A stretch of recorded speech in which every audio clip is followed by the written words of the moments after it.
Hello everyone. तो last class में हमने पढ़ा था कि सिविल डिसओबीडियंस मूवमेंट के बाद जो कुछ भी चल रहा था पोस्ट सिविल डिसओबीडियंस मूवमेंट में और फर्दर किस तरह फ्रीडम स्ट्रगल को आगे बढ़ाया जाए उसके ऊपर डिस्कशन था। और हमने देखा था किस तरह सुभाष चंद्र बोस और गांधी जी दोनों अलग अलग प्लेटफॉर्म पे थे। तो आज हम लोग जो लेक्चर में डिस्कस करेंगे कि जब वर्ल्ड वॉर टू शुरू हो जाता है तब किस तरह जो नेशनलिस्ट लोग रहते हैं वो रिस्पॉन्स करते हैं वर्ल्ड वॉर टू में। और उसके बाद सेकंड पार्ट रहेगा हमारा लेक्चर का जब हम लोग डिस्कस करेंगे Indian national Army Subhash Chandra Bose को लेके स्पेशली और पोस्ट वॉर सिनारियो को। तो जो पहला पार्ट है आज का वीडियो लेक्चर का वो है nationalist response to world war two. So let's begin our topic for today.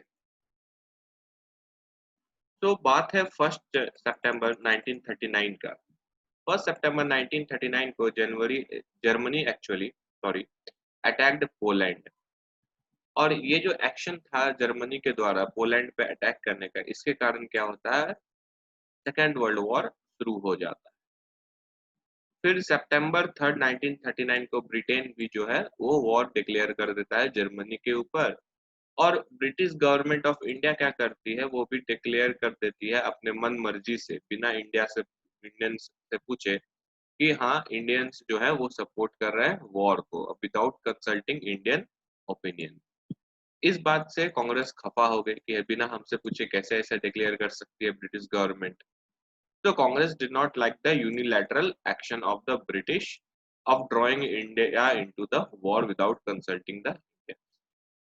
अब इंडियंस यहाँ पे क्या करें, Indians offer to cooperate. Indians बोलते ठीक है हम कॉपरेट आपको करेंगे सेकेंड वर्ल्ड वॉर में अगर दो कंडीशन जो है हमारा फुलफिल कर देती है ब्रिटिश गवर्नमेंट। क्या कंडीशन रखते हैं इंडियंस ब्रिटिश गवर्नमेंट के आगे? पहला कि वॉर के बाद एक कॉन्स्टिट्यूएंट असेंबली मिलेगा जो कि डिटरमाइन करेगा political structure of A free India. Free India कैसा होना चाहिए, कैसा पॉलिटिकल स्ट्रक्चर रहेगा, इसको डिटरमाइन करने के लिए एक कॉन्स्टिट्यूएंट असेंबली हमें चाहिए।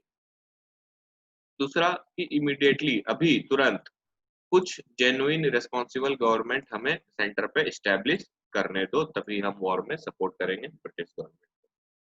अब ये जो ऑफर दिया गया था बाय द इंडियंस ताकि वो कॉपरेट कर सके ब्रिटिशर्स को वॉर एफर्ट में, तो ये रिजेक्ट कर दिया गया उस वक्त के वाइसरॉय थे लॉर्ड लिनलिथ को, ये रिजेक्ट कर देते हैं।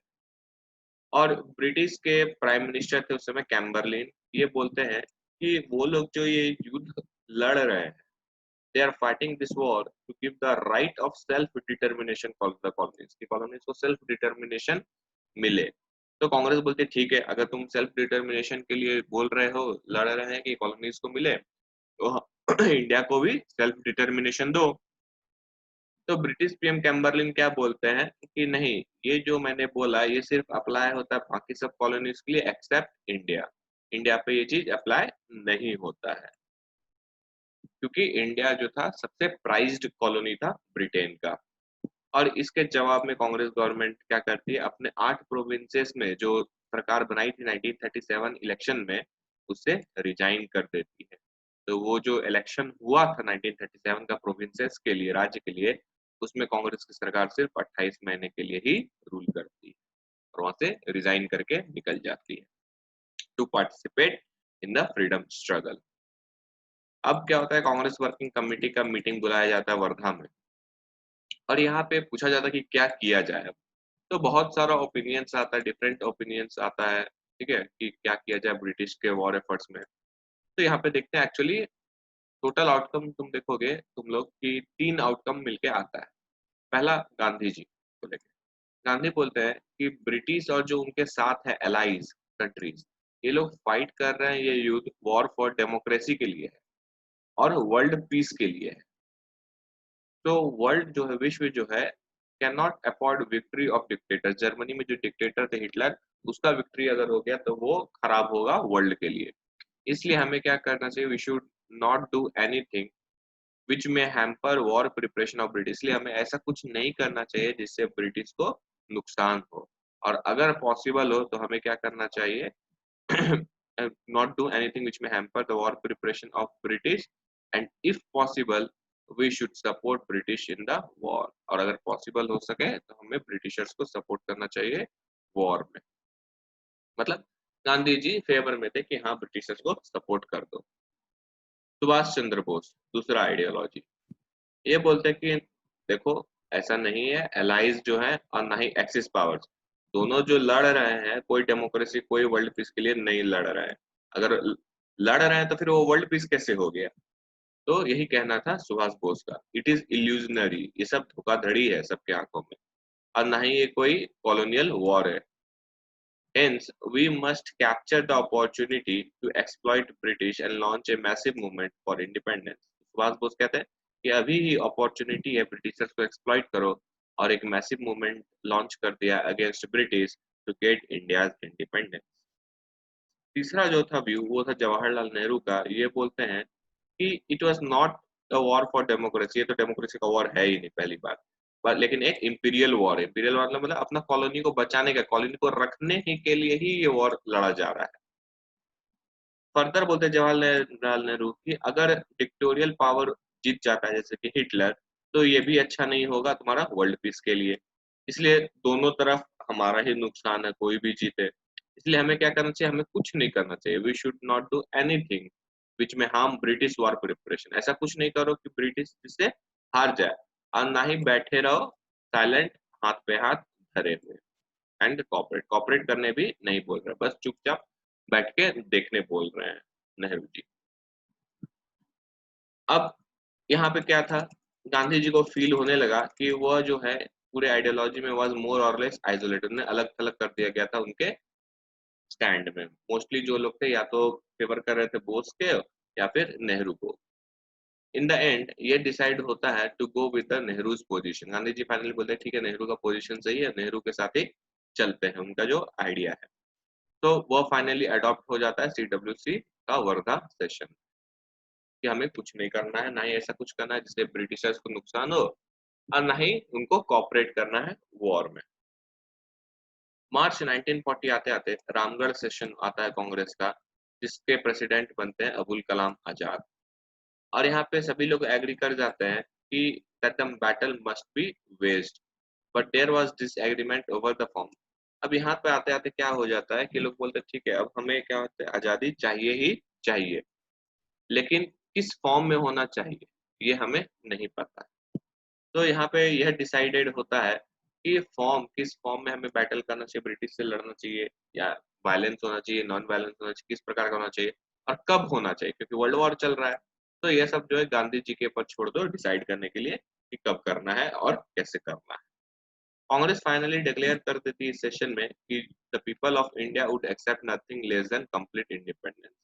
यह बोल देते कि अब ब्रिटिशर्स कुछ भी दे हमें नहीं लेना है, हमें सिर्फ एक ही चीज लेना है, वो है पूर्ण आजादी। Indian freedom could be not in the form of dominion, अब हमें डोमिनियन स्टेटस नहीं चाहिए। It was also decided that Congress would resort to civil disobedience as soon as the Congress organization is considered fit enough to do it. और यह भी decide होता है इस रामगढ़ सेशन में कि कांग्रेस जो है सिविल डिसोबीडियंस फिर से लॉन्च कर देगी जब भी उसको लगे कि हाँ अब समय ठीक है। इसी वक्त जब रामगढ़ सेशन 1940 में कांग्रेस का चल रहा था, उस समय पाकिस्तान रेजोल्यूशन भी आ जाता है बाय मुस्लिम लीग इन 1940। तो मार्च 1940 में लाहौर में मुस्लिम लीग एक रेजोल्यूशन पास करती है calling for grouping of geographically contagious areas where Muslim are majority. बोलती है कि एक ग्रुप बनना चाहिए उन स्टेट्स का, उन राज्यों का जहाँ पे मुस्लिम्स मेजॉरिटी में है, और उनको एक इंडिपेंडेंट राज्य घोषित कर देना चाहिए, उनके लिए सेपरेट कॉन्स्टिट्यूएंट यूनिट्स होना चाहिए, और वो ऑटोनोमस होना चाहिए, सॉवरेन होना चाहिए, इंडिपेंडेंट होना चाहिए। तो ये था मेजोरिटी के लिए। प्लस ये भी पास करते हैं ये लोग रेजोल्यूशन कि जहाँ जहाँ मुस्लिम माइनॉरिटी में है वहां पे मुस्लिम्स को प्रॉपर सेफ गार्ड भी देना चाहिए। अब इसी बीच क्या हुआ कि यहाँ पे एक तरह से दोनों के बीच में कन्फ्रंटेशन हो रहा था। तो यहाँ पे एक आता है अगस्त ऑफर 1940। एक्चुअली ये ऑफर अगस्त में दिया गया था इसीलिए अगस्त ऑफर नाम। तो इस वक्त क्या क्या हो रहा है, हिटलर इस वक्त तक काफी ज्यादा सक्सेस पा रहा था वॉर में, काफी आगे निकल चुका है। अब जो कांग्रेस के लीडरशिप है वो डायलेमा में चल गए। कि अब क्या किया जाए, अब तो हिटलर जीत रहा है, ये अच्छा तो होगा नहीं वर्ल्ड पीस के लिए। तो इसलिए दोनों गांधी और नेहरू क्या किए, स्ट्रांगली अपोज किए the idea of taking advantage of Britain. कुछ नहीं, ब्रिटेन का पोजीशन जो है अभी हालत खराब है, उसका एडवांटेज हमें नहीं लेना चाहिए। इससे क्या होगा, हिटलर और आगे बढ़ जाएगा और ये दिक्कत करेगा फिर आगे। इसलिए the Congress was ready to compromise in exchange of an interim government. तो कांग्रेस बोलती है ठीक है, अब तो सपोर्ट करना ही चाहिए, ब्रिटिशर्स को लोग हार रही है, तो लेकिन एक कॉम्प्रोमाइज कर लेते हैं ब्रिटिशर्स के साथ कि एक एंटरिम गवर्नमेंट हमें दे दो अभी के लिए, और हम तुमको सपोर्ट कर देंगे। लेकिन ब्रिटिश गवर्नमेंट इसके बाद भी नहीं मानती, वो कोई इंटरेस्ट नहीं दिखाती, और उसके बदले क्या कहती है, गवर्नमेंट खुद अपना एक ऑफर लेके आ जाती है कि वो कॉपरेशन ले सके इंडिया का अपने वर्ल्ड वॉर 2 में। तो वाइस रॉय लॉर्ड लिनलिथगो जो थे वो अनाउंस करते हैं अगस्त ऑफर, और इसमें कुछ फॉलोइंग प्रोविजंस रखते हैं इंडियंस के सामने। तो अगस्त ऑफर में ये था कि इंडिया को हम डोमिनियन स्टेटस देंगे आफ्टर द वॉर, ब्रिटिश बोलती है। फिर बोलती है कि एक कॉन्स्टिट्यूएंट असेंबली मिलेगा जो कॉन्स्टिट्यूशन बनाएगा भारत का, जिसमें main consisting mainly of Indians रहेगा, mainly of Indians, to frame their constitution according to their understanding of economic and politics. तीसरा ये था प्रोविजन कि the constitution drafted by the Indians, जो ड्राफ्ट करेगी Indians constitution, that will be accepted given following conditions are satisfied. ये तभी accepted होगा जब नीचे वाले प्रोविजन तुम्हारा सेटिस्फाई होंगे। जैसे कि एक provision regarding all India service is constituted, एक ऑल इंडिया सर्विस का प्रोविजन होना चाहिए उस कॉन्स्टिट्यूशन में जो इंडियंस प्रिपेयर करेंगे। Plus it had provisions to safeguard minority, minority को सेफगार्ड मिलेगा उस कॉन्स्टिट्यूशन के द्वारा, इंटरेस्ट उनका ट्रीटी होगा, साइन होगा प्रिंसली स्टेट्स के साथ, ये सब होना चाहिए। नेक्स्ट ये बोलती है कि एडिशनली व्हाइल एक्सेप्टिंग इट, जब हम एक्सेप्ट करेंगे तो पूरा वेटेज मिलना चाहिए किसको, माइनॉरिटी ओपिनियन को, मतलब माइनॉरिटी का ही ओपिनियन देखा जाएगा जब एक्सेप्ट करेगी ब्रिटिशर्स हमारा कोई भी कॉन्स्टिट्यूशन को। फिर जो executive council of viceroy होगा, executive, that shall be restructured to include Indians in majority. फिर उसके बाद क्या किया जाएगा कि जो वाइस रॉय का एग्जीक्यूटिव काउंसिल होगा उसमें इंडियंस को मेजॉरिटी दिया जाएगा। And the government will constitute a war council to consult Indians for war, एक वॉर काउंसिल बनाया जाएगा जिसमें इंडियंस को भी कंसल्ट किया जाएगा कि वॉर में क्या करना चाहिए। तो ये प्रपोजल था अगस्त ऑफर। अब कांग्रेस का क्या था, कांग्रेस रिजेक्ट कर देती है अगस्त ऑफर, बोलती है हमको मंजूर नहीं। नेहरू बोलते हैं क्या है, डोमिनियन स्टेटस अभी दे रहे हो, हम 1928 में मांग रहे थे तुमसे। तो बोलते हैं डोमिनियन स्टेटस कंसेप्ट जो है वो मर चुका है, डेड एज ए डोरनेल बोलते हैं। गांधी जी बोलते हैं कि the declaration had widened the gulf between the nationalist and the Britishers. अब ये जो अगस्त ऑफर तुम लोग दिए हो, गांधी जी बोलते हैं, इसके कारण क्या हुआ, जो हम लोग के बीच में जो रिलेशन है ब्रिटिश और इंडियन रूलर्स इंडियंस के बीच में, वो और क्या हो गया है, वाइड हो गया है और बढ़ गया है। वहीं मुस्लिम लीग क्या बोलती है, welcome to the veto assurance. देखो ऊपर में अगस्त ऑफर में ये था कि जो माइनॉरिटी है उसका सब कुछ ओपिनियन को क्या दिया जाएगा, फुल वेटेज मिलेगा। तो माइनॉरिटी कौन, मुस्लिम एक तरह से। तो इस तरह क्या हो गया, मुस्लिम लीग को क्या मिल गया, वीटो पावर मिल गया। क्या जब तक वो नहीं मानेगी आगे कुछ बढ़ेगा ही नहीं, कॉन्स्टिट्यूशन आजादी मिलेगा ही नहीं। तो given to the league on minority opinion, और इसके कारण क्या हुआ, पोजीशन जो है वो अफर्म कर लेती है अपना मुस्लिम लीग कि नहीं अब तो पार्टीशन करवा के रहेंगे, पाकिस्तान रिजोल्यूशन पास कर ही दिए थे लोग। और इस तरह एक डेडलॉक हो गया था कॉन्स्टिट्यूशन में, कॉन्स्टिट्यूशन आगे बढ़ने ही नहीं देंगे तुम लोग। तो लेकिन क्या था, पहली बार first time Indians were offer dominion status, Britishers पहली बार डोमिनियन स्टेटस का ऑफर दी थी इंडियंस को। And the right of Indians to frame their constitution, Indians अपना कॉन्स्टिट्यूशन खुद से फ्रेम कर सकते हैं, ऐसा राइट भी पहली बार दिया गया। इन जुलाई 1941 वाइसरॉयज एग्जीक्यूटिव काउंसिल को बड़ा कर दिया गया, वाज एनलार्ज्ड, और इंडियंस को मेजॉरिटी दिया गया, जैसे कि 12 लोग थे उसमें से 8 इंडियंस को रखा गया। लेकिन जो मिनिस्ट्री था जैसे कि डिफेंस, फाइनेंस और होम मिनिस्ट्री, ये सब था, ये सब ब्रिटिशर्स अपने साथ ही रखते हैं, जो सेंटर वाला मेन पावर है। और government has taken adamant position that no constitutional advancement could be made till the Congress came to an agreement with the Muslim League।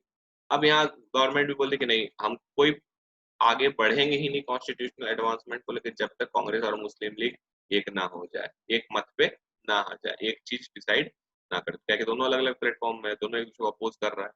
अब ब्रिटिशर्स इस चीज का फायदा उठा रहे थे, ये जानते थे कि ना ही दोनों साथ आएंगे ना ही हम कुछ आगे बढ़ेंगे। अब गांधी की बिगैन टेकिंग, अब जानते थे, गांधी जी जानते थे कुछ होने जाने वाला है नहीं, दोनों कभी साथ होंगे या ब्रिटिश कभी देंगे नहीं। तो गांधी जी अपना प्रिपरेशन स्टार्ट करते हैं एक मास स्ट्रगल के लिए, एक मास मूवमेंट के लिए। बोलिए बहुत हो गया। he decided to invite a limited सत्याग्रह। अब गांधी जी बोलते हैं ठीक है, अभी अचानक से बहुत बड़ा स्ट्रगल नहीं शुरू करते, इंडिविजुअल सत्याग्रह करते, लिमिटेड सत्याग्रह स्टार्ट करते। तो क्या बोले, हर एक लोग को बोले कि तुम इंडिविजुअल बेसिस पे अपने गांव लोकेलिटी जहां पर भी हो वहां पर एक सत्याग्रह करो अपने लोकेलिटी, और इसी को बोला गया इंडिविजुअल सत्याग्रह लॉन्च करते हैं 1941 में इंडिविजुअल सत्याग्रह। तो एम क्या था इंडिविजुअल सत्याग्रह का, कि यह दिखाना to show that nationalist patience was not due to weakness, कि हम लोग जो शांत हैं अभी वर्ल्ड वॉर के समय में, ऐसा नहीं है कि हम लोग वीक हैं। ठीक है, वो नेशनलिस्ट पेशेंस जो है ये वीक नहीं है। तो to express the people feeling that they are not interested in war and there is no distinction between Nazi and British। Gandhi ji ये भी बताना चाहते थे ब्रिटिशर्स को कि देखो, हम लोग को कोई इंटरेस्ट नहीं है वॉर में, तुम लोग अपना लड़ रहे हो, और ना ही तुमरे में, ब्रिटिशर्स में और ना ही हिटलर में कोई डिफरेंस नहीं है, दोनों वैसे के वैसे हो। To give another opportunity to the government to accept Congress demands peacefully. देखो गांधी जी यहाँ पे एक तरह से इनडायरेक्टली धमका रहे थे ब्रिटिशर्स को कि मान जाओ, जो हम बोल रहे हैं कि अभी ट्रांसफर कर दो पावर कुछ, और बाद में फिर देते रहना बाकी सब, मान जाओ इस बात को, नहीं तो फिर आगे क्या होगा, हम लोग मास स्ट्रगल लॉन्च कर दें। तो एक तरह से था धमकी गांधी जी के द्वारा Britishers. So the demand of the satyagrahi would be the freedom of speech against the war through an anti-war declaration। यहाँ पे सीधा एंटी वॉर हो गए थे इंडिया वाले लोग कि हमें वॉर से कोई मतलब लेना नहीं, हम सपोर्ट नहीं करेंगे और हमें फ्रीडम ऑफ स्पीच चाहिए अगेंस्ट द वॉर। द सत्याग्रही यहाँ पे वाज एक्सपेक्टेड, यहाँ पे उनका काम क्या था कि उनको विलेजेस में जाना था और वहां से स्टार्ट करना था एक मार्च, पैदल चलना था टुवर्ड्स दिल्ली, और यही मूवमेंट को बाद में कहा गया वाज नोन एज दिल्ली चलो मूवमेंट। आज भी देखोगे बहुत जगह दिल्ली चलो का नारा लगता है। तो सबसे पहले व्यक्ति जो ये सत्याग्रह किए थे उनका नाम था विनोबा भावे। तो he was the first to offer the satyagraha. फिर नेहरू सेकंड थे। फिर मई 1941 आते आते देखा गया कि करीब करीब 25,000 इंडिविजुअल लोग, पीपल लोग have been convicted for individual civil disobedience किए थे वो लोग, और ड्यूरिंग सत्याग्रह उनको कन्विक्ट कर दिया गया बाय द ब्रिटिश। उसके बाद फिर से प्रेशर आ रहा था कि वर्ल्ड वॉर 2 में हालत खराब हो रहा था एलाइज का, और यूएसए यूएसएसआर ये लोग प्रेशर बना रहे थे, चाइना ये सब प्रेशर बना रहा था ब्रिटेन के, भाई इंडिया को दे दो आजादी, जो मांग रहा है दे दो, कम से कम उसका सपोर्ट ले लो। तो इसीलिए ब्रिटेन क्या होगा, प्रेशर में आके एक मिशन भेजती है भारत में कि कुछ कॉन्स्टिट्यूशनल डेवलपमेंट हो, और उस मिशन का नाम है क्रिप्स मिशन, जो कि 1942 में भारत में आता है। तो इन मार्च 1942 एक मिशन जिसके हेड थे सर स्टैफोर्ड क्रिप्स, यह भारत भेजा जाता है एक कॉन्स्टिट्यूशनल प्रपोजल के साथ, ताकि इंडियन का सपोर्ट लिया जा सके वॉर में। एक्चुअली ये क्या थे, यह एक लेबराइट थे, मतलब लेबर पार्टी से बिलोंग करते थे, जो कि लिबरल होते थे तुम्हारा इंडियंस के प्रति। तो the leader of the house of the Commons भी यही थे, और member of the British war cabinet के भी मेंबर ये सर स्टैफोर्ड क्रिप्स, और ये नेहरू के अच्छे दोस्त भी थे, who had actually supported the Indian national movement को भी ये सपोर्ट करते थे। तो यह क्रिप्स मिशन को क्यों भेजा गया, पहले तो क्रिप्स स्टैफोर्ड क्रिप्स को इसलिए भेजा गया क्योंकि ये नेहरू के दोस्त थे, तो उसके नेहरू मान जाए। तो यह मिशन इसलिए भेजा गया था क्योंकि Japanese threat to invade India, अब जापानीज प्लान बना चुके थे कि इंडिया को क्या करना है, इन्वेड करना है, and it seemed real now, और इसलिए इंडियन का सपोर्ट अब जरूरी था ताकि जापानीज को रोका जा सके भारत को इन्वेड करने।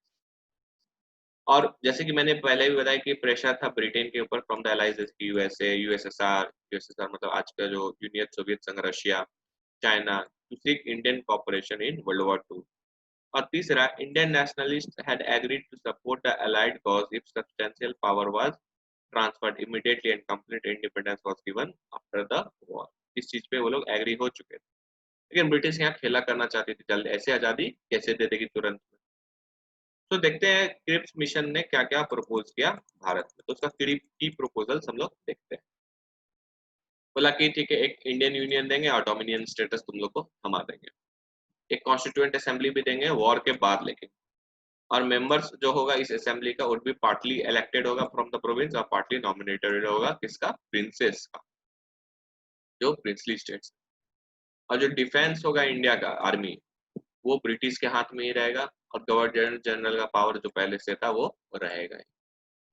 फिर ब्रिटिश गवर्नमेंट जो है वो एक्सेप्ट करेगी द न्यू कॉन्स्टिट्यूशन इफ, नया कॉन्स्टिट्यूशन वो एक्सेप्ट करेगी तभी जब दो कंडीशन फुलफिल होगा। पहला कि एनी प्रोविंस, कोई भी राज्य जैसे कि समझ लो त्रावणकोर, केरला, महाराष्ट्र, कोई भी राज्य अगर चाहता है कि वह यूनियन में इंडिया में ज्वाइन ना करे और अपना एक सेपरेट कॉन्स्टिट्यूशन फॉर्म करे, अपना एक सेपरेट देश फॉर्म करे तो वो कर सकता है। फिर एक ट्रीटी होना चाहिए बिटवीन ब्रिटिश गवर्नमेंट और जो कॉन्स्टिट्यूएंट बॉडी बनेगा उसके बीच में, ताकि इफेक्ट दिया जा सके ट्रांसफर ऑफ पावर कैसे होगा, फिर जो रिलीजियस माइनॉरिटीज या रेशियल माइनॉरिटीज को सेफगार्ड कैसा होगा, ऐसा एक ट्रीटी होना चाहिए। जब ये दो कंडीशन फुलफिल होगा तभी ब्रिटिश गवर्नमेंट वो नया कॉन्स्टिट्यूशन एक्सेप्ट करेगी। तो अब क्वेश्चन उठता है क्रिप्स मिशन भी फेल क्यों हो गया। तो यहाँ पे ऑब्जेक्शन किया जाता है बाय कांग्रेस। कांग्रेस बोलती है कि क्या है डोमिनियन स्टेटस, इसको हटाओ, डोमिनियन स्टेटस हमको अब नहीं चाहिए, हमको कंप्लीट इंडिपेंडेंस चाहिए। फिर ये क्या है कि कोई मेरा राज्य चाहे कि नया देश बनाना चाहे वो बना ले, ऐसा कैसे हो सकता है। तो right to province to secede वो नहीं चाहिए, वो बकवास तुम लाए हो प्रोविजन। फिर तुम तो ट्रांसफर ऑफ पावर की इमीडिएटली देंगे, जो हम लोग का डिमांड था वो तो कहीं लिखा ही नहीं है इसमें। वो क्या, वो कहाँ गया। Retention of governor general supreme, अब तुम बोल रहे हो कि गवर्नर जनरल ही सुप्रीम रहेगा, तो फिर कहाँ तुम, हमारे पास पावर कहाँ है। जब गवर्नर जनरल के पास पावर है वो तो तुम्हारा ब्रिटेन का ही रहेगा। तो आया तुम तो दे कुछ नहीं रहे हो तो हमको ट्रिप्स मिशन में। वही मुस्लिम लीग ऑब्जेक्ट बोलती है कि भाई हम पाकिस्तान रेजोल्यूशन पास किए थे, उसका क्या बात, उसका तो कहीं बातें नहीं हुआ पाकिस्तान का, तो कुछ ऑफर है ही नहीं पाकिस्तान का, इसलिए मुस्लिम लीग भी रिजेक्ट कर दी ट्रिप्स मिशन को। और जो मैसिनरी था कि हम उठाएंगे तुम्हारा प्रिंसली स्टेट से तुम्हारा नॉमिनेटेड, बाकी से इलेक्टेड, ये सब क्या है, ये सब पसंद नहीं आया मुस्लिम लीग को, इसलिए मुस्लिम लीग भी रिजेक्ट कर देती है क्रिप्स प्रपोजल को। कुछ अदर ग्रुप्स भी थे जो कि ऑब्जेक्ट किए क्रिप्स प्रपोजल को। एक्चुअली क्या था कि सर स्टैफोर्ड क्रिप्स भले ही लिबरल हो, नेहरू के दोस्त हो, कुछ भी हो, लेकिन उनको जो इंडिया भेजा गया था उनको सिखा के भेजा गया था कि वहां जाके इधर उधर मत करना, जितना लिखे उतना ही देके आना, उसके आगे उससे ना ही ज्यादा उससे ना ही कम देके आना, ऐसा बोल दिया गया था। तो बियॉन्ड द ड्राफ्ट डिक्लेरेशन क्या था, एक एटीट्यूड बन गया था स्टेफोर्ड क्रिप्स का कि टेक इट और लिव इट, लो या तो छोड़ दो, जितना है उतना लो, नहीं तो छोड़ दो, वो कुछ नहीं कर सकते। और इस चीज को मॉनिटर किया जा रहा था किसके द्वारा, ब्रिटिश प्राइम मिनिस्टर उसमें थे Churchill, secretary of the state Amery और वाइसरॉय लिलिथगो। जहां भी तुम्हारा जैसे सर स्टेफोर्ड क्रिप्स जाते थे नेहरू से मिलने, किसी से मिलने, तो ये लोग पीछे पीछे जाते थे और देखते थे कहीं क्रिप्स कुछ ज्यादा ना दे दे, तो इसलिए क्रिप्स कुछ करने भी नहीं पाए, क्रिप्स भी हताश हो गए और इंडियंस भी हताश हो गए। और गांधी जी फाइनली बोलते हैं कि जो क्रिप्स प्रपोजल आया ये क्या, पोस्ट डेटेड चेक है। जैसे एक चेक बुक होता है, चेक में मान लो कोई डेट दे दी 28 तारीख, और तुम 3-4 महीना बाद जाके चेक को जमा करोगे तो चेक बाउंस हो जाएगा, कोई मतलब नहीं है उस चेक का, पोस्ट डेटेड चेक हो गया। उसी तरह डोमिनियन स्टेटस के बाद हम लोग 1928 में करते थे, 27 में किए थे कि एक डोमिनियन स्टेटस दो, और आज तुम 1946, 44, 45, 40 में तुम दे रहे हो, तो it is a post dated cheque, अब नहीं चाहिए। और इसके बाद क्या होता है, टॉक्स जो है, बातचीत जो है वो खत्म हो जाता है और सर स्टेफोर्ड क्रिप्स वापस अपने घर इंग्लैंड चले जाते हैं और पीछे छोड़ जाते हैं फ्रस्ट्रेटेड इंडियन। अब लोग फ्रस्ट्रेट हो गए भारत में, गांधी जी तो तैयारी कर ही रहे थे मार्च स्ट्रगल का, और लॉन्च होता है क्विट इंडिया मूवमेंट 1940। देखते हैं क्विट इंडिया मूवमेंट में क्या होता है। तो क्रिप्स के डिपार्चर के बाद क्रिप्स चले गए, गांधी एक रेजोल्यूशन लाते हैं कॉलिंग फॉर ब्रिटिश विड्रॉल, अब बोलते हैं ब्रिटिश को हटाओ, बहुत हो गया, और एक non violent non cooperation movement launch करने का सोच लेते हैं अगेंस्ट एनी जापानीज इन्वेजन। पहले ब्रिटिश को भी भगाना है और जापानीज को भी इन्वेड हम करने नहीं देंगे, गांधी जी बोलते हैं एक एक लाठी से दो शिकार करेंगे। तो इसके लिए CWC का, कांग्रेस वर्किंग कमेटी का मीटिंग बुलाया जाता है वर्धा में 14 जुलाई 1942 में, और वहां पे जो आइडिया है क्विट इंडिया मूवमेंट का, एक तरह से क्या स्ट्रगल होना चाहिए, किस फॉर्म में होना चाहिए, वो एक्सेप्ट कर लिया जाता है कि हाँ अब हम लोग स्ट्रगल शुरू करेंगे। तो what were the reasons to start the struggle, पहला तो वही फ्रस्ट्रेटेड हो गए थे क्योंकि क्रिप्स मिशन फेल हो गया था, काफी उम्मीदें थे लोगों को कि कुछ तो ब्रिटिश दे, कुछ नहीं दिया। लोग में क्या हो गया था, डिसकंटेंट हो गया था बिकॉज ऑफ राइजिंग बहुत प्राइसेस जो है फूड वगैरह का शॉर्टेज हो रहा था, राइज हो रहा था क्योंकि वॉर था तो इन्फ्लेशन होगा ही। फिर जो जापानीज ट्रूप्स थे वो इंडिया के बॉर्डर तक पहुंच रहे थे धीरे धीरे, और ब्रिटिशर्स में जो लोग हैं वो फेथ खो चुके थे, बोलते ये ब्रिटिश भाग जाएगी, जैसे जापानीज घुसेगी ब्रिटिशर्स भाग जाएंगे। तो लोग क्या कर रहे थे, बैंकों में जितना अपना पैसा डिपॉजिट किए थे वो सबको निकाल ले रहे थे। उनको लगता था कि कहीं ब्रिटिश भागेगी, हम लोग का पैसा भी लेके भाग जाएगी बैंक से निकाल के, या फिर जापानीज जब घुसेंगे तो वो लोग बैंक लूट लेंगे तो अपना अपना पैसा निकाल लो। और जो ब्रिटिश का बिहेवियर था साउथ ईस्ट एशिया में टुवर्ड्स इंडियन सब्जेक्ट्स, एक्चुअली जब साउथ ईस्ट एशिया में जापानीज जीत गए तो इंडियंस को वहीं छोड़ दिया गया था मरने के लिए, और ब्रिटिशर्स वहां से भाग गए थे। Leaving them to their fate expose the racist attitude of the blood. इस तरह रेसिज्म देखने को मिला था इंडियंस के अगेंस्ट बाय द ब्रिटिशर्स। और जो leadership wanted to condition the masses for a possible Japanese invasion, plus जो लीडर्स थे इंडिया के जैसे कि गांधी नेहरू, ये चाहते थे कि अगर जापानीज इन्वेड करने में इंडिया सक्सेसफुल हो जाए तो उसके लिए भी इंडियंस को रेडी होना चाहिए कि उस समय भी हमें क्या करना है, तो इसीलिए उसके लिए भी रेडी करना था। तो वही हम बोले कि एक लाठी से दो शिकार करना चाह रहे थे यहाँ पे गांधी जी। और उसके बाद फाइनली क्या होता है, क्विट इंडिया रेजोल्यूशन प्रपोज किया जाता है बाय नेहरू। उसको सेकेंडेड करते हैं, उसके बाद जो उसको प्रपोज करते हैं साइन करते हैं वो है सरदार पटेल। फिर रेटिफाई कर देती कांग्रेस भी, फाइनली उसको मंजूरी दे देती है at Gwalior tank Bombay on 8 August 1942। और इस मीटिंग में क्या क्या होता है कि हमें क्या क्या चाहिए, demand and immediate end to British rule India, अभी का अभी खत्म करो ब्रिटिश का रूल भारत से। Declare commitment of free India to defend itself against all types of imperialism, अब इंडिया इसके आगे से किसी भी टाइप ऑफ इंपीरियलिज्म को रोकेगी। Form a provisional government of India after British, जैसे ब्रिटिश विड्रॉ करेगी तो एक प्रोविजनल गवर्नमेंट बनेगा। Sanction a CDM against British rule, अब सिविल डिसोबीडियंस मूवमेंट एक लॉन्च करो एक तरह से ब्रिटिश रूल के अगेंस्ट। और गांधी जी को फाइनली ये जो स्ट्रगल है क्विट इंडिया मूवमेंट का लीडर बना दिया जाता। अब गांधी जी क्या करते हैं, एक मंत्रा देते हैं यहाँ पे क्विट इंडिया मूवमेंट में, और वो मंत्रा था डू और डाई। मतलब वी शैल इधर फ्री इंडिया, या तो हम इंडिया को फ्री करेंगे या फिर मर जाएंगे उसको फ्री करने के अटेम्प्ट। हम लोग जो है जिंदा नहीं रहेंगे to see the perpetuation of our slavery, कि हम लोग स्लेवरी तक पहुंच जाए, स्लेव बन जाए ब्रिटिशर्स के हाथों, वो देखने के लिए हमें जिंदा नहीं रहना। तो गांधी फाइनली बहुत केयरफुली टेम्पो बिल्ड अप कर चुके थे तुम्हारा विद हिज प्रीवियस कैंपेन, जो ले जाते थे ऊपर तक फिर खींच लेते थे कैंपेन को वापस, याद करो तो इस तरह टेम्पो बिल्डअप हो चुका था। और ब्रिटिशर्स ने भी याद करो तुम्हारा गांधी इरविन पैक्ट बोल दिया था कि गांधी को जो है टेम्पो बिल्डअप ही नहीं करने देना है मास मूवमेंट के लिए। तो क्या करती, जैसे ही ये सब पता चलता है तुम्हारा ब्रिटिशर्स को, तो अर्ली आवर्स ऑफ अगस्त 9 1942 को सुबह सुबह ही जितने भी लीडर्स थे कांग्रेस के सबको रातों रात क्या करती है, अरेस्ट कर लेती है। कुछ लोग तो खटिया पे सोए हुए थे या खटिया ही उठा के ब्रिटिशर पुलिस लोग लेके चल जाती है जेल, और उन लोग सबको अननोन डेस्टिनेशन पे बंद कर दिया जाता है।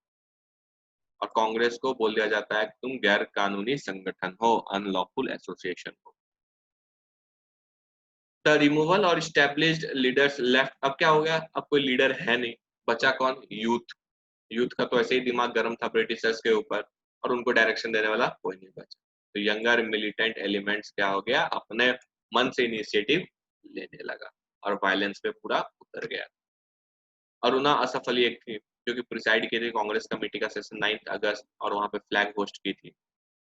यंगर थी, कोई नामी गिरामी नहीं थी, नामी गिरामी वाले लोग तो जेल में चले गए। और जो जनरल पब्लिक से वो क्या करना लगी, जैसे कोई बिल्डिंग हुआ, ब्रिटिश का जो भी सिंबल था, जो भी ब्रिटिश बनाए थे ब्रिज, जैसे कि ब्रिजेस वगैरह, तो उसके ऊपर जनरल पब्लिक अटैक करने लगी क्योंकि वो सिंबल ऑफ ब्रिटिश अथॉरिटी था। रेलवे ट्रैक्स को डिसरप्ट करना शुरू कर दी, टेलीग्राफ लाइन्स उखाड़ के फेंक दी। फिर फोर्सिवली क्या करती थी, नेशनल कोई भी बिल्डिंग पे चढ़ जाके पब्लिक लोग नेशनल फ्लैग को उसके ऊपर लहराती थी। वर्कर्स जो है वो स्ट्राइक पे चले गए। बहुत सारे नेशनलिस्ट जो बच गए थे, जिसे अरेस्ट नहीं कर पाई थी ब्रिटिशर्स, वो अंडरग्राउंड हो गए, जैसे कि राम मनोहर लोहिया, जयप्रकाश नारायण एक्सेट्रा ये लोग। फिर उषा मेहता जो है वह एक अंडरग्राउंड रेडियो स्टार्ट की बॉम्बे में, ताकि वह रेडियो से बता सके लोगों का मोराल जो है वो ऊपर रख सके by continuing to provide a line of command देती थी, गाइडेंस देती थी, फिर डिस्ट्रीब्यूट करती थी आर्म्स एंड एम्यूनिशन, सब अंडरग्राउंड एक्टिविटी चल रहा था। उसी बीच बहुत सारे जगहों पे क्या हुआ, पैरेलल गवर्नमेंट, एक तरह का provisional parallel government, British government तो है ही, लेकिन लोग क्या किए, अपना ही गवर्नमेंट चलाने लगे बहुत जगहों पे। फॉर एग्जाम्पल ये पैरेलल गवर्नमेंट जो चल रहा था, 3 जगह मोस्टली था, कि अगस्त 1942 में बलिया नामक जिला है यूपी में, वहां पे स्टैब्लिश हो जाता है, और जो लीडर थे वो थे चिट्टू पांडे। फिर दिसंबर 1940 से 44 तक तामलुक नाम का जगह है मिदनापुर वेस्ट बंगाल में, जतिया सरकार कहा गया, ये फॉर्म हुआ था। 1943 से 45 के बीच में सतारा नामक जगह महाराष्ट्र में, वहां पे फॉर्म हुआ था क्या, प्रति सरकार, इसके लीडर थे वाई बी चरण और नाना पाटेल। तो इस तरह का देखा गया था तुम्हारा पैरेलल गवर्नमेंट भी ड्यूरिंग क्विट इंडिया मूवमेंट। अब पार्टिसिपेशन का बात करते हैं। जो पार्टिसिपेशन था that was on many levels, जैसे कि यूथ, वीमेन, वर्कर्स, पीजेंट्स, जमींदार, गवर्नमेंट ऑफिशियल्स, ये लोग पार्टिसिपेट किए थे। मुस्लिम्स भी हेल्प कर रहे थे, वो लोग क्या कर रहे थे, शेल्टर दे रहे थे, इस अंडरग्राउंड एक्टिविटीज जो चल रहा था उनके घर से ही चल रहा था। कोई भी कम्युनल क्लास देखने को नहीं मिला, हिंदू मुस्लिम के बीच में कोई भी communal class quit India movement के दौरान नहीं होता है। और जो कम्युनिस्ट थे वो ज्वाइन नहीं करते हैं इस मूवमेंट को, और वो सपोर्ट कर रहे थे ब्रिटिश वॉर अगेंस्ट जर्मनी, क्योंकि रशिया पे जर्मनी ने अटैक कर दिया था और ये लोग कम्युनिस्ट थे और रशिया एक कम्युनिस्ट सरकार थी, तो इसीलिए वो लोग ब्रिटिश के अगेंस्ट नहीं गए। मुस्लिम लोग भी अपोज कर रहे थे इस मूवमेंट, क्विट इंडिया मूवमेंट को, क्यों, क्योंकि उससे डर लग रहा था कि अगर ब्रिटिश भाग गई तो फिर हमारा क्या होगा, हमारा माइनॉरिटीज, हमारा पाकिस्तान का क्या होगा, और हिंदूज पर मुस्लिम्स को ऑपरेस करेंगे, ऐसा मुस्लिम लीग सोच रही थी। और जो हिंदू महासभा है, ये भी बॉयकॉट की मूवमेंट, ये भी मूवमेंट को सपोर्ट नहीं। द प्रिंसली स्टेट्स, ये जो राजा महाराजे वाले स्टेट्स थे, ये भी उतना ज्यादा रेस्पॉन्स नहीं लेते इस मूवमेंट। तो इस मूवमेंट मेनली क्या होता है तुम्हारा, जो पीजेंट्स होते हैं, वुमेन होता है, यूथ होते हैं, वो लोग पार्टिसिपेट करते हैं, क्योंकि ऑब्वियसली लार्जर नंबर में थे देन दिस पीपल। अब गवर्नमेंट का रिप्रेशन का अगर बात करें, भले ही मार्शियल लॉ नहीं लगाया गया था बाय द गवर्नमेंट, लेकिन जो रिप्रेशन था वो सीवियर। तो एस्टिमेटेड है कि जो लोग मारे गए थे ड्यूरिंग द रिप्रेशन, तो करीब करीब 10,000 लोग इस दौरान मारे गए थे। तो इन फरवरी 1943 गांधी क्या करते, स्टार्ट कर देते हैं ए फास्ट अनशन, स्टार्ट कर देते हैं against the violence of the state. ये जो 10,000 लोगों को मारा उसके अगेंस्ट में, स्टेट के अगेंस्ट में, ब्रिटिश के अगेंस्ट में तुम्हारा भूख हड़ताल शुरू करते हैं। तो फास्ट के कारण क्या हुआ, पब्लिक का मोरल और बढ़ गया, एंटी ब्रिटिश फीलिंग भी आगे बढ़ गया, और एक अपॉर्चुनिटी मिल गया फॉर पॉलिटिकल एक्टिविटी। अब हो गया वायलेंस बहुत, अब पॉलिटिकल एक्टिविटी के लिए भी मिल गया। और गवर्नमेंट्स का जो तुम्हारा जो ये सब की थी, 10,000 लोगों को मारी थी, ये सब की थी, तो फास्टिंग के टाइम पे जो ये लोग बोलते थे उसके कारण वो भी ब्रिटिशर्स एक्सपोज हो। इसी बीच जब ये सब चल रहा था, 23 मार्च 1943 को मुस्लिम लीग क्या करती है, पाकिस्तान डे बना वाज।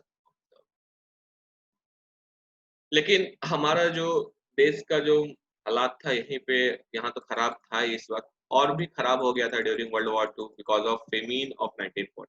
फेमीन आ गया था 1940, लाखों लोग भूख से मर गए। So the horror of war was increased by the famine of 1943. तो जो मोस्ट अफेक्टेड एरिया था वो था साउथ बंगाल, करीब करीब 3 मिलियन लोग मर गए यहाँ पे भूख से, बस खाना था ही नहीं, अनाज था ही नहीं। तो ये शॉर्टेज का, ये फेमीन का कारण क्या, पहला कारण ये था कि the need to feed a vast army diverted food stock, मतलब कि जो खाना बंगाल में आना चाहिए था, बंगाल में उग रहा था बंगाल के लोगों के लिए, वह खाना जो है भारत में नहीं आने दिया जा रहा था और उसे ब्रिटेन भेज दिया जा रहा था ताकि वहां के आर्मी को खिलाया जा सके वर्ल्ड वॉर टू में। तो यहाँ पे खाना ही नहीं बचता था। ऑस्ट्रेलिया से मंगाया गया था खाना बंगाल के लिए, तो विंस्टन चर्चिल बोल देते हैं कि वहां पे खाना देने की जरूरत नहीं है, उसको इंग्लैंड लेते आओ। और प्लस ये भी बोलते हैं, यहाँ पे जब इंडिया से बोला जाता है कि गांधी अनशन पे बैठे हैं, तो बोलते हैं विंस्टन चर्चिल जो ब्रिटिश पीएम है कि why hasn't Gandhi died it, वह अभी तक मरा क्यों नहीं गांधी। तो इस तरह का एटीट्यूड था Britishers. Rice imports from Burma and South East Asia had been stopped. अब जो तुम्हारा साउथ ईस्ट एशिया और बर्मा वाला इलाका था उस पर जापानीज लोग कब्जा कर चुके थे, तो वहां से तो इंपोर्ट करा ही नहीं सकते थे राइस ही लोग, तो वहां से भी शॉर्टेज हो गया फूड का। मैनेजमेंट बहुत खराब था ब्रिटिशर्स का। Rationing methods were belated and confined to big, rationing method मतलब कि अब मान लो फूड का शॉर्टेज है तो अमीर लोग क्या करेंगे, 25 किलो घर में स्टॉक कर लेंगे। तो उसके लिए क्या होता है, एक राशनिंग मेथड आता है। मतलब हर लोगों को बांध दिया जाता है कि एक फैमिली में सिर्फ 5 किलो ही एक महीना में खाएगा लोग। तो वो जो मेथड था, इसको तो अप्लाई करना चाहिए था हर एक गाँव और सब जगह। उसमें गाँव तो ज्यादा थे, लेकिन नहीं, सिर्फ बड़े शहर जैसे कि कलकत्ता, बॉम्बे, उसी जगह पर अप्लाई किया गया इस राशनिंग मेथड को, बाकी जगह पे नहीं किया गया। और ये भी जो अप्लाई किया, ये भी बहुत लेट किया गया, जिसके कारण बंगाल का गांव, जो साउथ वाला बंगाल है, रूरल इलाका है, काफी ज्यादा सफर किया था। हाउएवर, लेकिन इसी बीच जो डेडलॉक बना हुआ है ऑलरेडी कॉन्स्टिट्यूशनल डेवलपमेंट, क्योंकि ब्रिटिश बोलिए थे जब तक मुस्लिम लीग नहीं मानेगी हम कुछ आगे बढ़ेंगे ही नहीं, क्योंकि वो माइनॉरिटी को रिप्रेजेंट करती है। तो एफर्ट्स जो है वो ऑन था to solve the ongoing constitutional crisis. और कुछ इंडिविजुअल्स जो हैं वो ट्राई करते हैं कि ठीक है, हम आते हैं कुछ कॉन्स्टिट्यूशनल प्रोपोजल्स के साथ, ताकि इस डेडलॉक को तोड़ा जा सके। तो उसी बीच आता है राजगोपालाचारी फॉर्मूला 1944। तो एक कांग्रेस लीडर है सी राजगोपालाचारी, वह प्रिपेयर किए थे एक प्लान फॉर कांग्रेस और मुस्लिम लीग कॉपरेशन के लिए, कि दोनों कॉपरेट कर ले भाई, कॉन्स्टिट्यूशन बन जाएगा इन 1944। और गांधी जी सपोर्ट भी करते हैं इस सी राजगोपालाचारी के फॉर्मूला को। तो देखते हैं क्या क्या प्लान पॉइंट्स रहता है इस प्लान में। पहला, कि मुस्लिम लीग जो है वो कांग्रेस का डिमांड जो है इंडिपेंडेंस को, उसके ऊपर एग्री करेगी। मुस्लिम लीग जो है वह कॉपरेट करेगी कांग्रेस के साथ, ताकि प्रोविजनल गवर्नमेंट बनाया जा सके प्रोविंसेस में, राज्यों में, दोनों मिलके बनाएंगे सरकार। वॉर के बाद जो entire population of Muslim majority in north west और नॉर्थ ईस्ट, वह डिसाइड करेंगे, किससे, प्लेबिसाइड से, जनमत संग्रह होगा, सारे लोग वोट डालेंगे कि उन्हें एक सेपरेट स्टेट सोवरेन कंट्री चाहिए या नहीं चाहिए।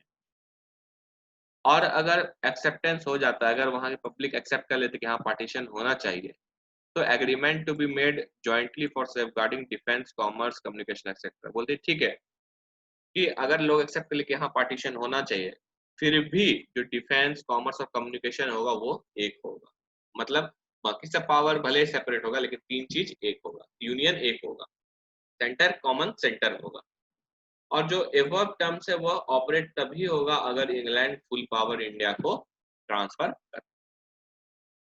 लेकिन जिन्ना क्या चाहते थे, जिन्ना वो चाहते थे कि कांग्रेस जो है टू नेशन थ्योरी को एक्सेप्ट करे, कि एक इंडिया और एक पाकिस्तान का जो थ्योरी दिए थे जिन्ना, उसको एक्सेप्ट करे Congress. He wanted only the Muslims to vote in plebiscite. फिर बोले थे ये प्लेबिसाइड जो होगा जिस जगह पे, वहां के खाली मुस्लिम्स वोट करेंगे, बाकी हिंदूज वोट नहीं करेंगे। और ये जो कॉमन सेंटर है कि डिफेंस, कॉमर्स, कम्युनिकेशन एक रहेगा, इस आइडिया को भी अपोज कर रहे थे तुम्हारे जिन्ना साहब। और लीग जो है did not care for independence, उसके इंडिपेंडेंस से कोई मतलब नहीं था मुस्लिम लीग को, and it was only interested in separate, बस इसे पाकिस्तान पाकिस्तान पाकिस्तान चाहिए था। और हिंदू लीडर्स जैसे कि वीर सावरकर एंड ऑल, ये कंडेम करते हैं इस प्लान के, बोलते हैं बेकार सा प्लान ले आए हैं। नेक्स्ट जो आता है कि हाँ चलो कॉन्स्टिट्यूशनल डेडलॉक को तोड़ा जाए, उसके लिए होता है देसाई लियाकत पैक्ट 1945 में। तो एफर्ट्स जो है that was continue to end the deadlock. तो भुला भाई देसाई एक लीडर थे कांग्रेस पार्टी के सेंट्रल लेजिस्लेटिव असेंबली में, और लियाकत अली खान जो थे ये डेप्यूटी लीडर थे तुम्हारा मुस्लिम लीग के। दोनों जो है एक ड्राफ्ट प्रपोजल लेते आते हैं ताकि एक फॉर्मेशन हो पाए इंटरिम गवर्नमेंट का सेंटर। तो बोलते हैं ये जो सेंटर में इंटरिम गवर्नमेंट होगा, इसमें इक्वल नंबर ऑफ पर्सन होंगे नॉमिनेट, जो कि नॉमिनेट होंगे कांग्रेस से और लीग से, और 20% सीट भी रिजर्व रहेगा माइनॉरिटीज के लिए। लेकिन कोई भी सेटलमेंट पे दोनों नहीं पहुंचते, कांग्रेस और मुस्लिम लीग, और ये भी बेकार सा फैक्ट साबित होता है, कोई इफेक्टिव नहीं। इसी बीच ब्रिटिश गवर्नमेंट भी अब चाह रही थी कि अब इंडिया अभी तक तो सपोर्ट कर नहीं रही है ब्रिटिश को वॉर में, तो वेवेल प्लान आता है 1945। अब यूरोप में वॉर खत्म हो चुका था बाय मई 1945, लेकिन जापानीज अभी भी स्ट्रांग थे, वो नहीं हारे थे। तो जापानीज का जो थ्रेट था कि वो अभी भी भारत को इन्वेड कर सकता है, वो अभी भी जारी था। तो कंजर्वेटिव गवर्नमेंट इस वक्त थी तुम्हारा ब्रिटेन में, जिसके प्राइम मिनिस्टर थे विंस्टन चर्चिल। वो चाहते थे कि एक सॉल्यूशन निकले जो कॉन्स्टिट्यूशनल डेडलॉक है इसको लेके। तो उस वक्त के वाइसरॉय जो थे भारत के, वो थे लॉर्ड वेवेल। तो वो जितने भी कांग्रेस लीडर्स को क्विट इंडिया मूवमेंट के टाइम पे रातों रात उठा के जेल में बंद कर देते हैं, सबको छोड़ देते हैं जून 1945 में कि चलो अब टेबल पे बैठ के बात करते हैं। अब government was keen to have a solution. अब वो चाहते थे कि जल्दी से जल्दी सॉल्यूशन निकले, क्योंकि आगे इलेक्शन आने वाला था मिड 1945 में। प्लस प्रेशर भी था तुम्हारा एलाइज कंट्री के साथ कि कॉपरेशन लो जल्दी से भारत का वॉर में, नहीं तो जापानीज जो है इंडिया को भी इन्वेड कर लेंगे। और लॉर्ड वेबल जो वाइस रॉय थे शिमला में जून 1945 में एक प्रपोजल अपना लाते हैं। इसके मेन पॉइंट्स कुछ इस प्रकार है।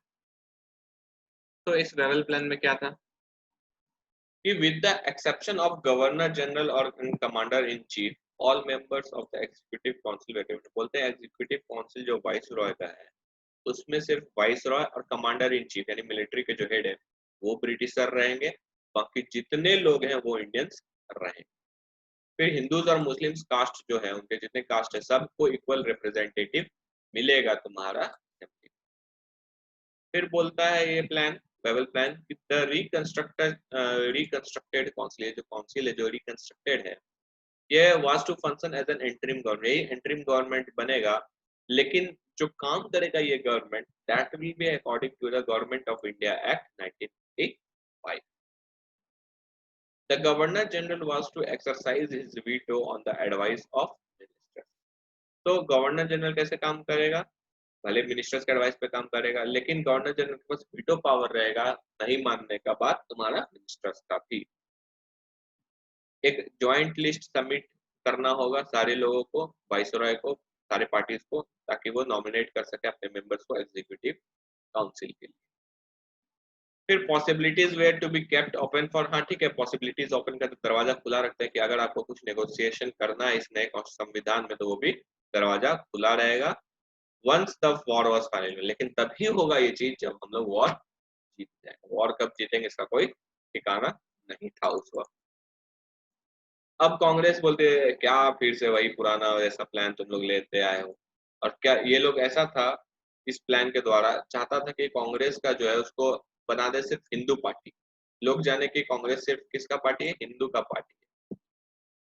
और insisted on its rights to include members of all community, लेकिन कांग्रेस बोलती नहीं हमें चाहिए मेंबर सारे कम्युनिटीज का। बोल लेवल प्लान में था कि कांग्रेस देखिए हिंदूज का नाम नॉमिनेट करेगी, मुस्लिम लीग मुस्लिम्स का करेगी, लेकिन कांग्रेस बोलती कि नहीं हमको हिंदू पार्टी नहीं, हम सारे लोगों का पार्टी है तो हम किसी का भी नाम सजेस्ट कर सकते हैं।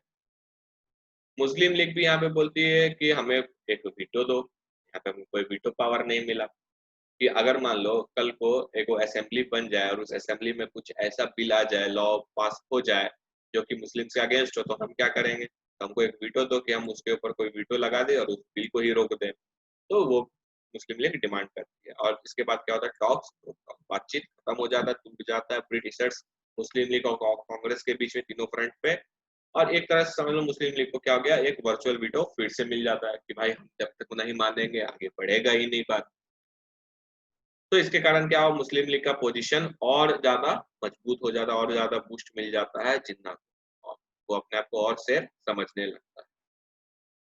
और इस प्लान के बाद एक्सपोज हो जाता है real character of the conservative government of Churchill in Britain, ये लोग कुछ नहीं देने वाला है आसानी से, इसे लेना ही पड़ेगा छीन के।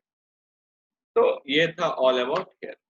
अब आगे जो है नेक्स्ट जो लेक्चर है पार्ट है वीडियो का, उसमें हम लोग बात करेंगे कि इंडियन नेशनल आर्मी और वर्ल्ड वॉर 2 के खत्म होने के बाद क्या क्या डेवलपमेंट होता है। तो let's study about Indian national Army Subhash Chandra Bose and उसके बाद post war scenario, post world war भी देखें। तो Indian national Army and post war scenario, सबसे पहले हम लोग देखेंगे Subhash Chandra Bose and Indian national Army के बारे में। तो सुभाष चंद्र बोस के बारे में स्टार्ट करते हैं बात करना। वो जो थे वह एक एंट्रप्रीड मैन थे, वो एडवेंचरस मैन थे, रिस्क लेने वाले आदमी। वह इंडियन सिविल सर्विसेज जो आज आईएएस का एग्जाम होता है वह पास किए थे और उनका रैंक जो था 4th रैंक था 1921। लेकिन वह रिजाइन कर देते हैं ताकि वह पार्टिसिपेट कर सकें फ्रीडम स्ट्रगल। सुभाष चंद्र बोस के जो पॉलिटिकल गुरु थे उनका नाम था चित्तरंजन दास। 1923 में सुभाष चंद्र बोस जो है वह कलकत्ता के मेयर बनते हैं, लेकिन बहुत बार जेल जाते हैं। He was jailed several times by the British।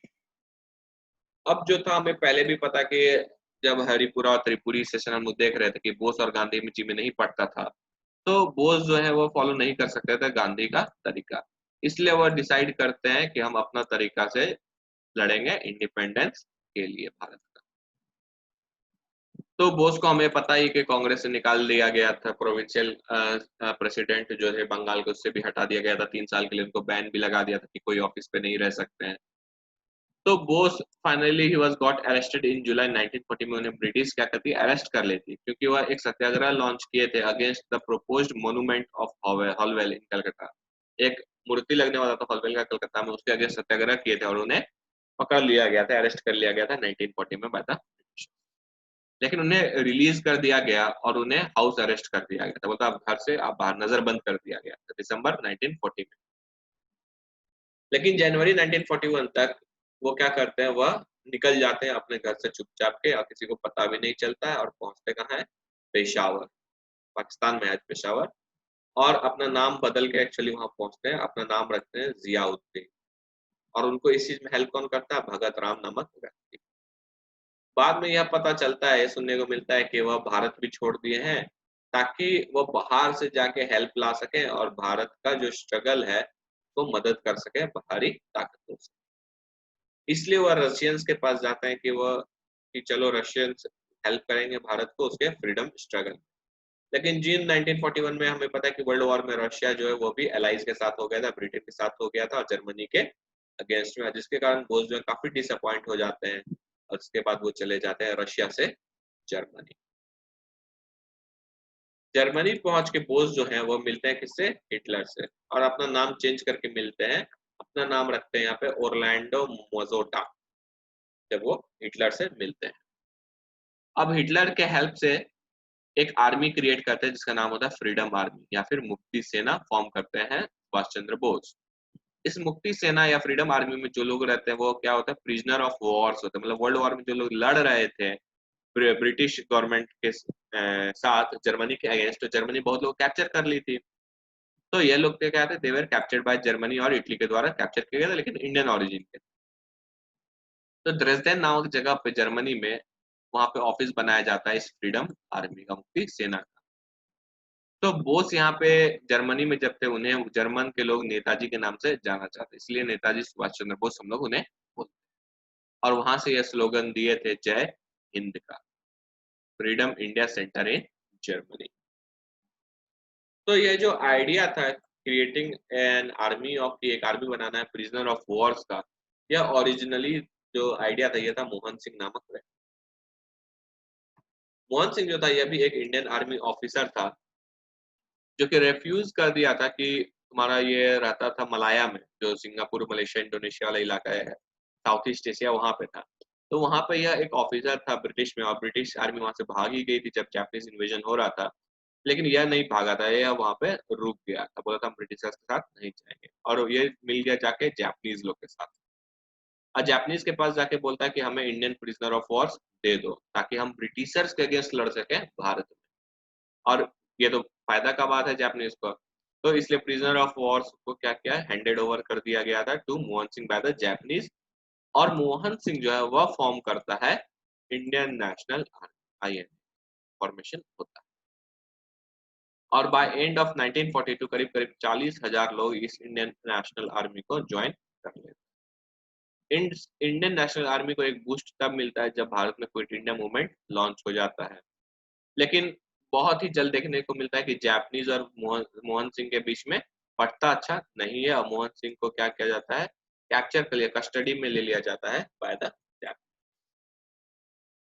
Parallelly 1943 में बोस जो है, जो मुक्ति सेना था उनका, फ्रीडम आर्मी था, उसे वहां से वो निकल जाते हैं, जर्मनी से निकल जाते हैं और जापान पहुंच जाते हैं। जापान में आके अपना नाम अबिद हुसैन रखते हैं और जापानीज प्राइम मिनिस्टर से मिलते हैं टोजो इन द सेम। और उसी साल फिर वहां से जापान से निकल के बोस जो है सिंगापुर।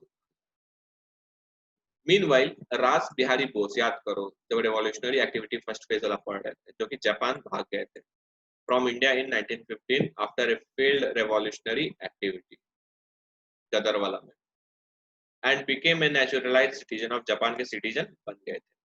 और यहाँ पे आके इंडियन क्लब ऑफ टोक्यो भी खोले थे। वह काफी इम्प्रेस थे सुभाष चंद्र बोस से। और रास बिहारी बोस जो है वो भी टोक्यो छोड़ के पहुंच गए थे तुम्हारा बैंकॉक। और वहां पे डिसाइड करते हैं कि जो इंडियन नेशनल आर्मी है इसे अब इंडियन इंडिपेंडेंस लीग के अंदर क्रिएट कर देंगे, जो कि वही क्रिएट किए थे इन 1942 इन टोक्यो।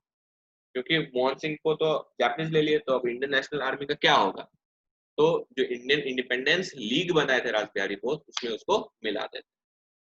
अब जब सुभाष चंद्र बोस भी सिंगापुर पहुंचे, रास बिहारी बोस भी काफी इम्प्रेस थे, तो फाइनली इंडियन नेशनल आर्मी का जो कमांड है वह सुभाष बोस को दे दिया जाता।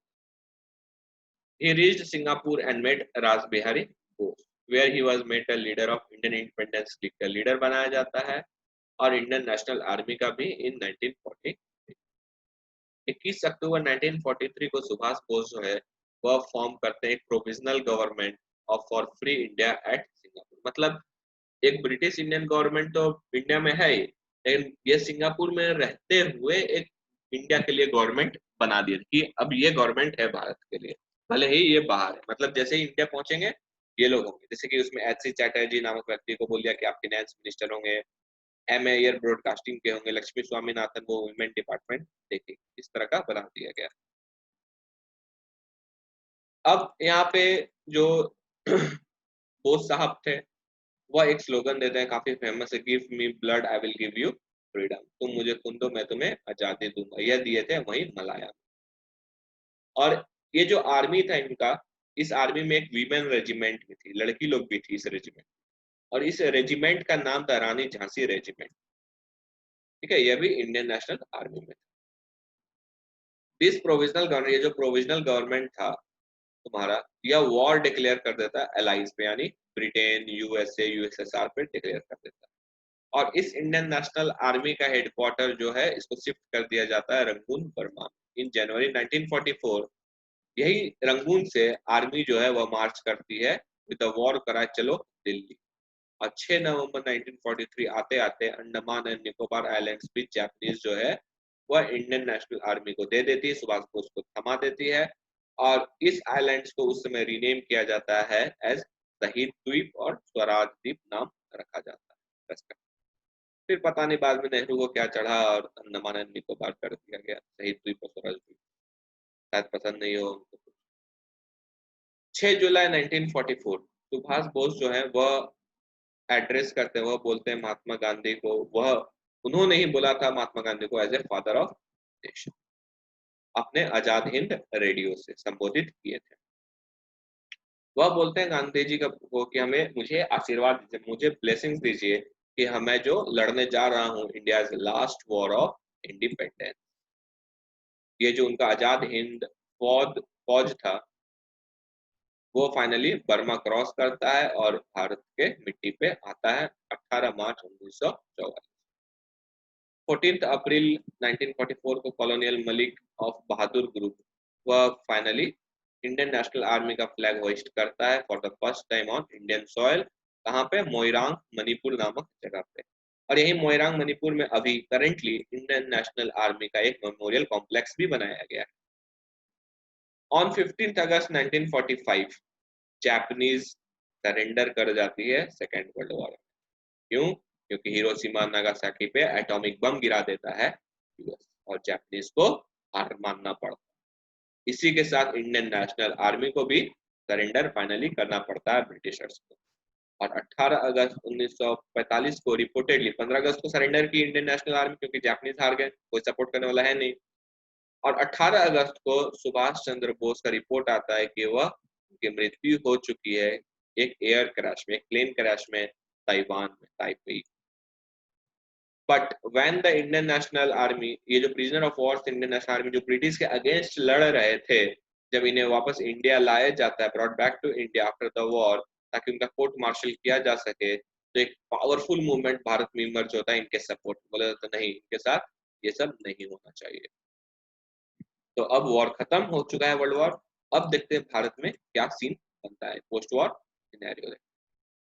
तो वर्ल्ड वॉर टू खत्म होने के बाद गवर्नमेंट, जो ब्रिटिश गवर्नमेंट थी भारत में, उसका एटीट्यूड में बहुत सारा चेंज आता है। वह अब लिबरल हो गया था, वो इंडिया को इंडिपेंडेंस देना ही चाहती थी। लेकिन क्यों ऐसा चेंजेस क्यों आ गया वॉर के बाद? रीजन ये है कि जैसे ही सेकेंड वर्ल्ड वॉर खत्म हुआ तो बैलेंस ऑफ पावर चेंज हो गया। पहले यूके बहुत पावरफुल, तो अब यूके जो है वॉर में इतना हार चुका था, इतना उसका हालत खराब हो चुका था कि उसका सारा पावर खत्म हो चुका था। It was not know more a big power. अब जो वर्ल्ड वॉर टू के बाद जो कंट्री उभर के आई थी एज ए पावरफुल कंट्री वो थी अमेरिका और Russia, USSR emerge as super power. और दोनों कंट्री फेवर कर रही थी कि नहीं, इंडिया को फ्रीडम मिलना चाहिए। तो यूके क्या कर, जब वो सुपर पावर है ही, इसलिए एटीट्यूड चेंज हुआ। इन जुलाई 1945 का बात, लेबर पार्टी फॉर्म हुआ था तुम्हारा, ब्रिटेन में आ गया था। कंजर्वेटिव चले गए जो कि कुछ नहीं देना चाहते थे, अलबल प्लान लाते थे वो लोग। अब आया लेबर पार्टी और जो ब्रिटिश प्राइम मिनिस्टर बने नए वो थे Clement Attlee, and secretary of state for India बने पैथिक लॉरेंस। ये दोनों जो थे काफी सिंपैथेटिक है इंडियन डिमांड्स को लेकर। प्लस उस वक्त यूरोप में, थ्रू आउट द यूरोप एक वेव चला था socialist radical government.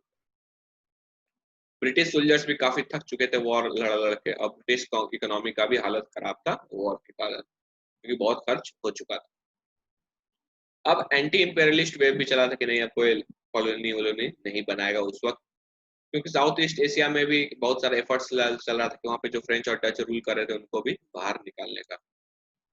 British official जो भारत में थे उनमें यह भी डर था कि कहीं फिर से कांग्रेस रिवोल्ट लॉन्च ना कर दे 1942 के जैसा। नेक्स्ट जो लास्ट रीजन था कि उनका एटीट्यूड चेंज हुआ, दैट वाज कि भारत में बहुत सालों से इलेक्शन नहीं हो करवाए थे लोग, और इलेक्शन सब करवाना जरूरी हो गया था, इट वाज इनएविटेबल। लास्टली याद करो 1934 में सेंटर के लिए इलेक्शन हुआ था, 1937 में तुम्हारा स्टेट प्रोविंसेस के लिए इलेक्शन हुआ। इसलिए अगस्त 1945 में elections to both were announced कि सेंटर में भी होगा और प्रोविंसेस में भी होगा।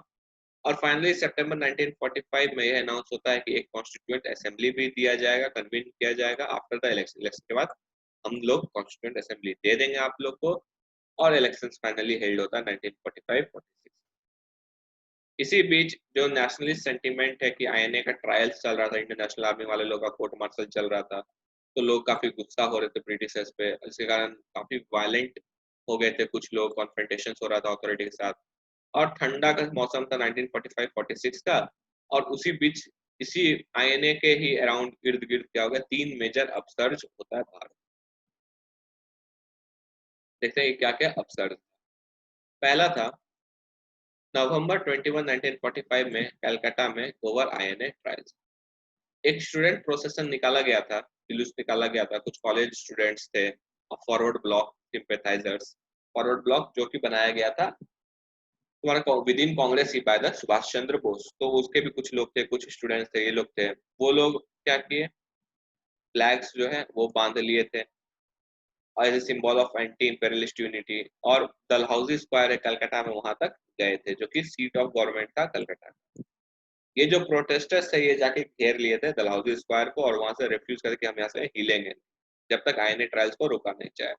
तो पुलिस जो है उनके ऊपर लाठी चार्ज कर देती है, और ये लोग भी क्या करते हैं, पुलिस के ऊपर पत्थर मारना शुरू कर देते हैं। फिर पुलिस क्या करती है, फायरिंग कर देती है, जिसमें 2 लोग। तो ये एक वायलेंट क्लैश होता है। नेक्स्ट क्लैश होता है तुम्हारा फरवरी 11, 1946 में कलकत्ता में ही, against the 7 year sentence to INA officer Rashid Ali.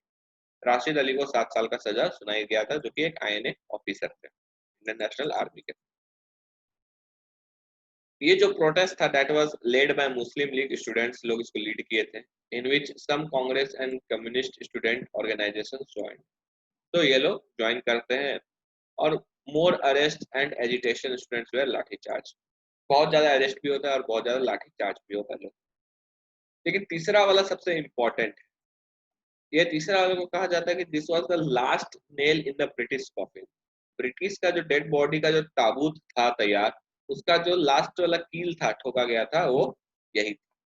तो फरवरी 18, 1946 में बॉम्बे में होता है, स्ट्राइक कर दिया जाता है by the royal Indian navy rating, और इसे रिन रिवोल्ट भी कहा जाता है। मतलब जो ब्रिटिश इंडियन नेवी थी उसके जो ऑफिसर्स थे, उसके जो मतलब लड़ने वाले सोल्जर्स होते हैं, उन्हें रेटिंग्स बोला जाता है, उनके द्वारा स्ट्राइक कर दिया गया। वो लोग एक शिप को कैप्चर कर लिए। तो करीब करीब 1100 रॉयल इंडियन नेवी के रेटिंग्स जो थे, HMIS तलवार नाम का शिप का, या स्ट्राइक पे चले जाते हैं और प्रोटेस्ट कर रहे थे अगेंस्ट उनके खिलाफ जो रेशियल डिस्क्रिमिनेशन हो रहा था, फिर उन्हें खाना अच्छा नहीं दिया जा रहा था, उनके सुपीरियर ऑफिसर जो ब्रिटिश ऑफिसर्स थे उन्हें अब्यूज किया करते थे। फिर कुछ रेटिंग्स को अरेस्ट कर लिया गया था क्योंकि HMIS तलवार शिप के ऊपर वो लोग क्विट इंडिया लिख दिए थे, तो उन्हें अरेस्ट कर लिया गया था। फिर INA का ट्रायल्स जो चल रहा था उसके अगेंस्ट, फिर इंडियन ट्रूप्स को बोला जाता कि हम लोग इंडोनेशिया में यूज करेंगे उसे जीतने के लिए, तो इस सब के अगेंस्ट ये लोग प्रोटेस्ट कर रहे हैं। अब ये लोग धीरे धीरे क्या हो गए, ये जो रिवोल्ट है ये रेबेलियस हो गया। तो द रेबेलियस रेटिंग्स फाइनली क्या करते हैं, ये जो हमारा तिरंगा झंडा है इसे लहरा दिए थे, तिरंगा झंडा। फिर जो क्रेसेंट और हैमर होता है एक झंडा में वो, फिर सिकल होता है, एक आरी कचिया वाला झंडा होता है। तो वो सबको क्या कि जो शिप है HMIS तलवार, उसका जो मास्ट होता है जिससे धुआं निकलता है, उसके ऊपर चढ़ के क्या कर रहे हैं, झंडा लहरा रही है। फिर बाकी जो रेटिंग्स था, बाकी शिप के जो लोग थे वो लोग भी इसमें ज्वाइन कर लेते हैं। और फिर ये लोग क्या कि एक ट्रक बुक करते थे और ट्रक में चढ़ गए ये लोग बॉम्बे, पूरा बॉम्बे घूमे। अब जहां जहां यूरोपियंस को देखते थे या पुलिसमैन को देखते थे उनको डराते थे, धमकाते थे। और जो क्राउड्स थे वो पूरा खुश थी, वो इनके लिए खाना पीना लाती थी, इन लोगों के लिए शॉपकीपर बोलते थे कि आइए आपको जो चाहिए ले लीजिए मेरे दुकान। ब्रिटिशर्स इनको रोकने के लिए क्या की, तुम्हारा सिख रेजिमेंट को बुला ली और इनके आगे तोप लगा दी, बोली अब या तो रुक जाओ नहीं तो हम लोग तोप चला देंगे सिख रेजिमेंट के द्वारा। इवन ब्रिटेन से एयरफोर्स बुलाने तक का बात हो गया। तो पटेल और जिन्ना फाइनली यहाँ पे बीच में आते हैं और मना लेते हैं इन लोगों की, इन रेटिंग्स को कि भाई तुम लोग सरेंडर कर दो, झूठ का हंगामा अभी मत करो, अभी जो आजादी मिलने वाला है ले लो, मिल जाएगा। 23 फरवरी 1946 को मना लिया जाता है और इन्हें एश्योर किया जाता है बाय द पटेल एंड जिन्ना कि जो नेशनल पार्टीज है जैसे कि कांग्रेस और मुस्लिम लीग, या कुछ भी नहीं होने देगी इन लोगों को, आप लोगों को कुछ भी नहीं होने देगी आप सोल्जर्स को, इसलिए आप लोग छोड़ दो ये सब। और फाइनली ऐसा होता भी है, नेशनल पार्टीज लोग बहुत विरोध करती है, कोई भी एक्शन। तो इम्पैक्ट या सिग्निफिकेंस क्या था इन तीन अपसर्जेस का? पहला कि fearless action by the masses was an expression of militancy in mind. अब मासेस जो थे वो फियरलेस हुए, उनका ब्रिटिश का कोई डर नहीं था, ना ही रेटिंग्स को ना ही मासेस को था। तो अब डर किसको? अब ब्रिटिश को डर हो गया था, अब डर शिफ्ट हो चुका था।